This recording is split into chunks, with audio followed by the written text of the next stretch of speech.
takeaways from Professor Stefek's talk, I think. One is that one of the principles of our Transform the Family Justice System Collaborative is being child-centered. So I definitely was happy to have him go first. And then also, just in terms of tribunals, British Columbia has the claim to fame of having the Civil Resolution Tribunal be the first virtual tribunal, completely virtual tribunal in the world. And they're a part of our leadership group and are involved in our network. So the journey continues with them.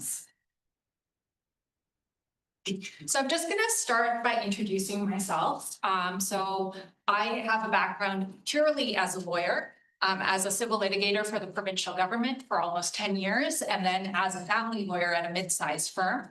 I also dabbled in restorative justice and continue to be a big advocate for that approach, which oftentimes lawyers don't know too much about. So, and I think that there's a lot of potential there as well. I am not a techie, so this will be interesting, but I think when you think back, if you were here for Laura's talk, she talked about lawyers kind of moving towards doing more relational work, more ethical kind of frameworks, and that is very much in keeping with what we're doing here in C. I'm coming here from the traditional and unceded territories of the Squamish, Musqueam, and Tsleil-Waututh First Nations. My sense, based on other lightning talks today, is that I can put a lot of the tech discussions into a specific jurisdictional context, and that may be interesting. None of the work that is happening in terms of AI and tech is happening in a vacuum, particularly in Canada. The history that's connected to such a territorial acknowledgement that I just made could be a whole other presentation. But for now, what I'll just include is that the last of 139 residential schools across Canada closed in 1997 in Nunavut, which is the newest and third northern territory of Canada. And the explicit intention of these schools, run by church entities and supported by the state, was to remove the Indian from the child or the man. And that's, you know, coming from quotes from very key government administrators and the first Prime Minister of Canada. And so, you know, and at the time, Indigenous peoples to Canada were seen as savages. We went through a truth and reconciliation process for 6 years, which resulted in a final report and 94 Truth and Reconciliation Commission calls to action in 2015. The last Chief Justice of the Supreme Court of Canada, the Honorable Beverly McLaughlin, said Canada attempted to commit cultural genocide. So just take a moment to digest that.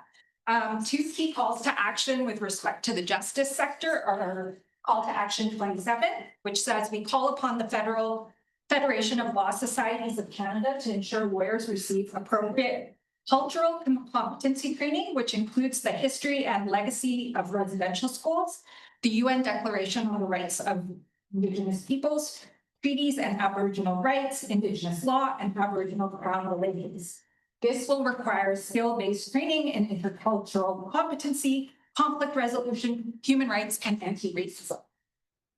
And part of the Call to Action 45 is to reconcile Aboriginal and Crown constitutional and legal orders to ensure that Aboriginal people are full partners in Confederation, including the recognition and integration of Indigenous laws and legal traditions in negotiation and implementation processes involving treaties, land claims, and other constructive agreements. So I'm sharing these calls to action with you right now because any tech innovations must account for these calls to action in Canada, and it's quite a complex situation that we have. So these are this is what I'm going to try to do. When it comes to evaluation and for prototyping examples, it's going to be a bit of a choose your own adventure because I don't want to take up too much time and we're already running late. So at that point, I'll ask you which way you want to go with a show of hands. So the purposes of this talk are basically to connect human-centered design, which we've really been talking about in a lot of these presentations, with intentional justice transformation. Highlight how the network that I'm a part of represents a systemic, collaborative, and people-first approach, which is made up of government representatives, judicial representatives, representatives from nonprofits in the public legal education and information space, as well as people with lived experience of civil and family justice. Inspire innovators to consider niche innovations in context. So looking at the larger social and legal ecosystem dynamics, and really particularly what I've just shared with you, really considering legal pluralism as a reality that we're moving in. So in terms of collective impact, that is kind of what our network is based on. And this comes out of two Stanford Social Innovation Review. There was a kind of first article in the Stanford Social Innovation Review about this in 2011. And then more recently, there's been some reflections on the kind of 10-year mark of using so collective impact. And I'm just gonna keep going. And some of those reflections have been around the work being really hard of coordinating and doing work collectively to collectively lead in a space of complexity, shared learning, changing systems, and this part is really critical, a shared end state linked to shared data. So really getting to the why of why we're working together and then informing that with data. And also appreciating that collective impact is a social process. So I think in a lot of what we've been hearing today, sometimes we're removing that structural systemic kind of space and what it looks like. And it actually requires a lot of intentional work by a number of individuals and groups together. And that is definitely a social process and a kind of a change management piece there. And particularly over the last 10 years since the idea of collective impact was kind of put forward, there's been an evolution in the approach. And as you can see there, there's been more of an interest in kind of disaggregated data, who owns that data, what does that look like, and community kind of sustainability as well to the work that's being done. So I just have a few slides to share a bit of the context again. When we've heard people talk about access to justice in different kind of presentations. And this is really the kind of context that influences what we're doing in Canada, and particularly BC. One of the neat organizations that we have in Canada is the National Self-Represented Litigants Project. And so they collect data from folks who are actually representing themselves in various processes. And the most recent survey in Canada around kind of people's access to justice views in terms of their confidence is shown here. And so you can see we still have a lot of work to do. So how did we start moving towards these collaborative network models? In 2013, there was a roadmap for change report, and this is basically what it said. It said we need to address this crisis. It's no longer a crisis. It's been going on for a long time, and we need to do it absolutely differently than the way we've been doing it before. There's also obviously the more recent international context of the Sustainable Development Goals. And one of the things to keep in mind in terms of the Sustainable Development Goal that relates to access to justice is up until now, it only had a criminal justice indicator. So it was completely kind of not speaking to the civil justice needs of folks.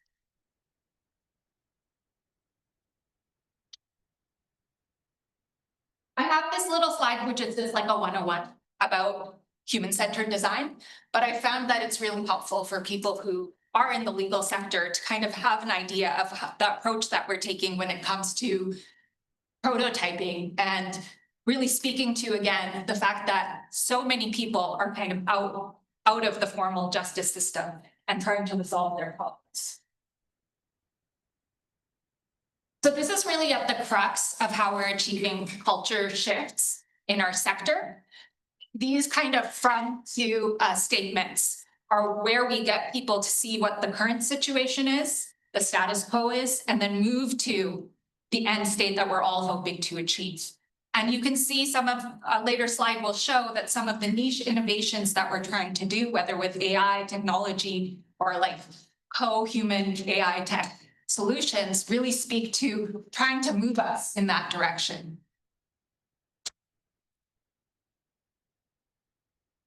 So I think one of the big pieces here is moving away from centering the institutions and the professionals and towards centering the people who use the system and their well-being. And so we're really using some of the well-being frameworks that have emerged and putting those in the center of our justice system transformation.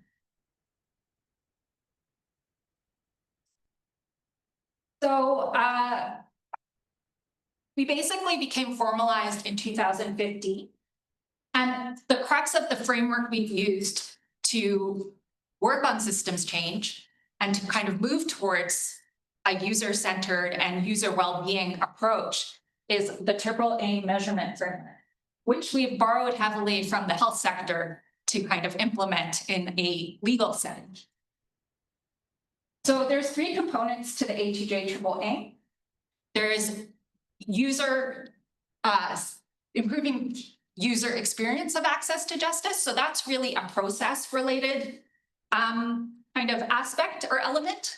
Then there's improving population access to justice. So looking at either the population as a whole, in our case, all of British Columbia, our particular groups, so whether based on gender, ability, or other factors, regional populations.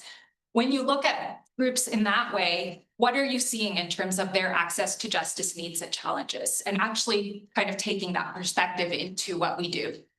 In terms of improving costs, you can see there that, again, focusing not just on the institutional costs, but also on the costs for the person who's trying to access justice, whether that's taking time off from work, whether that's having to get some psychological support. So there's a variety of other costs that we need to include in terms of considering not only our innovations that we're making, but like how the system as a whole works.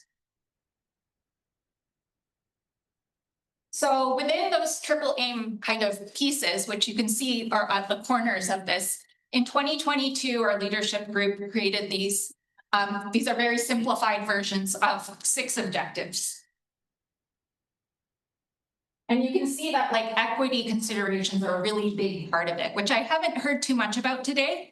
But I think for myself, it's really important to weave into any type of technology adoption considerations of who are people that we're maybe not hearing from, how have we ensured that equity is a part of the equation. We've just gone through a strategic planning process recently to further kind of hone in on what we're going to focus on for the next few years in terms of those objectives. And particularly under strategic pillar 1, one of the big things that our leadership group is saying they need is more capacity in terms of AI and tech adoption. So it's very much front of mind, and that's why we are putting together a hackathon event. So another framework to kind of create systems change that we've implemented in 2022 is the Transform the Family Justice System Collaborative kind of as an approach. Basically it's grown into its own network now at this point. There's a few kind of points about how it came to be. One of the really big pieces of the puzzle for us is having an intersectoral approach.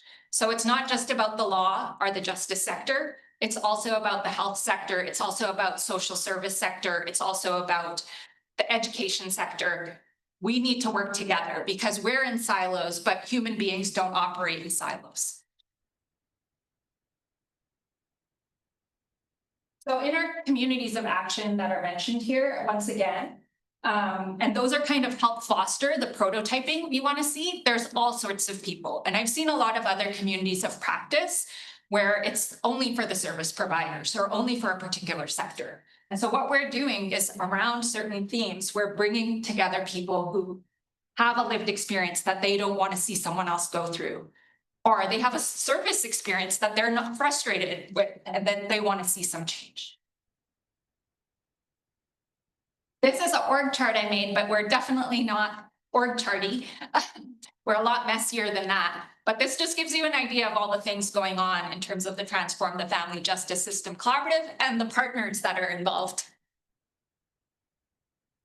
So it's a little complicated. Some of the core elements is being action-oriented, evidence-based, collaborative, experimental, and people-centered.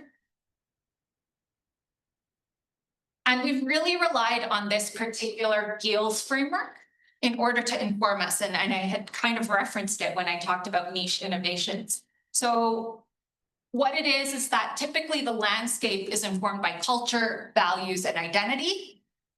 And then there's a regime that is upholding that structure, which is technology, institutional, and policy and industry levers. And then it's these niche innovations that everybody is making at this hackathon event that feed in and may change the direction of that landscape at some point.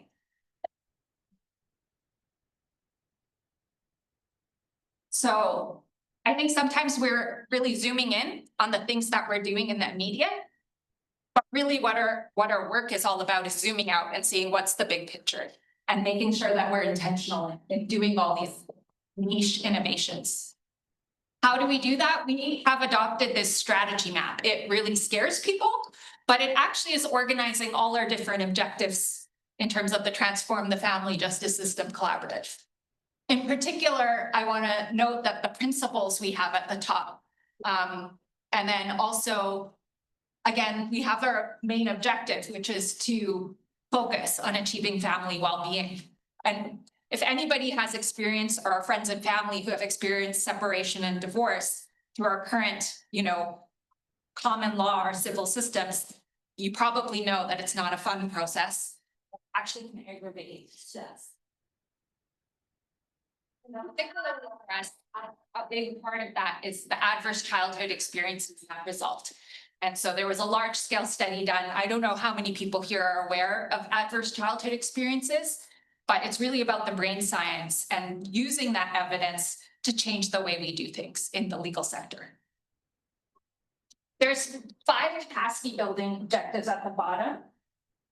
And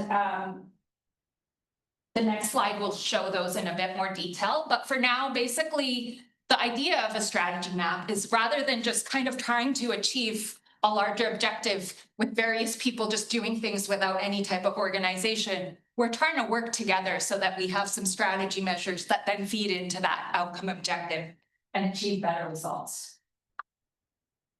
Another part of this work is really being able to identify when we're looking at governing and when we're looking at shared leading. And I just put this in because it's useful to kind of keep this in mind. As people are making innovations in the legal system, are you upholding a legal system that is based on hierarchical approaches, or are we moving towards a more kind of power sharing approach?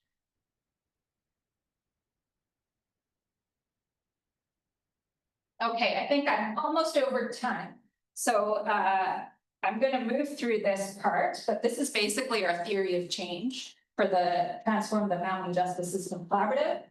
And we're trying to affect change and support people in prototyping and being more innovative through these capacity building objectives. And you'll see there that integrating Indigenous perspectives is a big part of our work.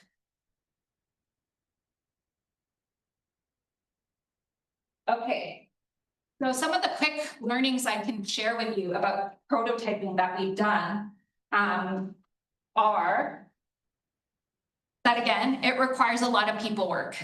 I'm not sure if technology will resolve that completely. And it's not self-starting. I think the initial idea was that once we kind of, helped people write a grant and then they were successful and they got some funding to start their work, that we would be out of the picture. But actually there's more to be done in terms of supporting teams to really get to the stage where they have a prototype and like a minimum viable concept that they can then take to the next level, particularly in the justice sector, which is relatively risk averse. There's always the tension between action and relationship building. And one of the phrases that seems to really land with others is, working at the speed of trust. And if we're working at the speed of trust, sometimes that means things go slower. Yeah, allowing for emergence in the legal sector is not easy. A lot of lawyers have very A-type mentalities where it's like, tell me the linear kind of process. I want to know where this is going. And in this context of complexity, often we don't know. We might have predictions like some of the others have shared. And then an ongoing tension, given this is like public sector and nonprofit work for the large part, is an issue of resourcing. So unlike the private sector, I think there's less kind of resources around to really be able to implement. And that's where I think, again, doing a hackathon event is a way for us to get around some of that initial kind of difficulty and resistance. Okay, so this is the part where I ask you, do you want to hear a little bit about how we approach evaluation, or do you want to hear about some examples of prototypes we've been doing? So evaluation, hands up. One person. Prototypes. Okay, we'll go with prototypes. I'm going. All right, these are 4 prototyping examples. They're not your typical tech prototype. And I think there's still probably more learning we have to do from the tech sector around prototyping. But there's also the reality that like what we're trying to do, and especially working on like a very lateral level with people with lived experience, is that we are trying to like affect social change, and including mental models. And so that is human work. So please keep that in mind. So we had a child and youth meaningful participation community conference in September 2023. The whole process from the beginning to end involved young people designing what the conference would look like, being on panels, moderating the panels, also having cultural supports and other supports in place, mental health supports for young people. And there were over 50 young people involved virtually and in person, and there were 200 people in the room. And it really was amazing to hear their life experiences with the family justice system. A lot of these youth are already involved in this kind of work of advocating for themselves and their experiences and sharing their experiences with leaders. And so a report came out of that, which is available online.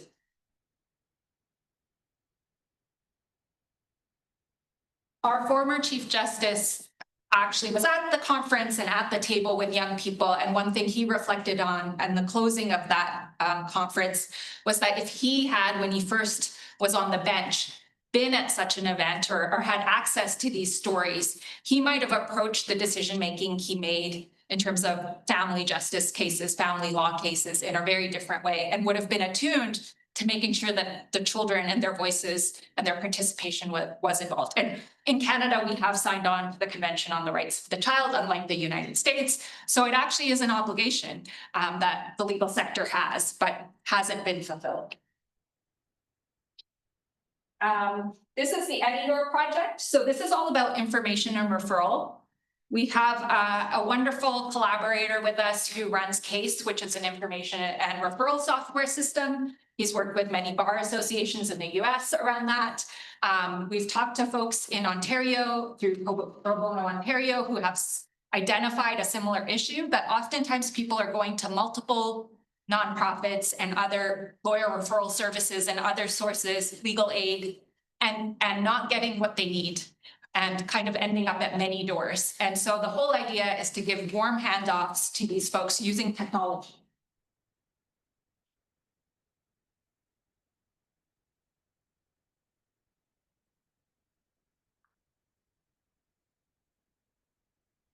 I'm going to quickly go through the last two. So there's a project on mobile work and family well-being. So we've identified that in the northern part of BC, there's a lot of people doing mobile work, and that their particular experiences in families and the stressors that are impacting them are creating family justice challenges.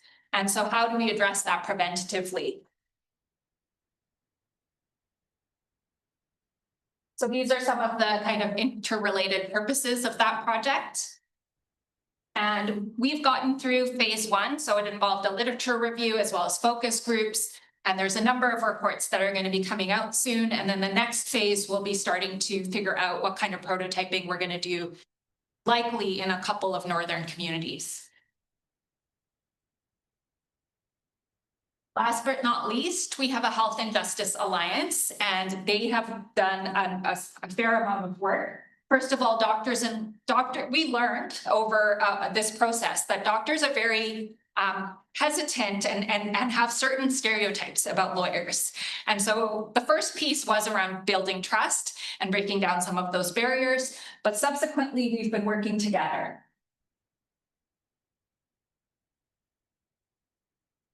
So some of the purposes of the activities we're doing through the Health and Justice Alliance are on the slide. And finally, these are some of the deliverables from the activities we've been doing. Activity 1 was an experience mapping day where we had 6 people with lived experience of what is considered high conflict separation and divorce share their stories about what they experienced. And then the second activity involved some 6 key messages being shared through social media, as well as through in-person presentations and other kind of forums, postcards around a website that's been updated called familieschange.ca that provides a bunch of practical resources to those who are going through separation and divorce, particularly focused again on child well-being. So that's it. We have kind of a saying of start small, start doing something now. And that has very much kind of influenced people within the sector to become less risk averse and to start working together across sectors. I would say that we need more tech folks. So if you know anyone in BC and you want to connect them to us, I'm very happy to be connected to them.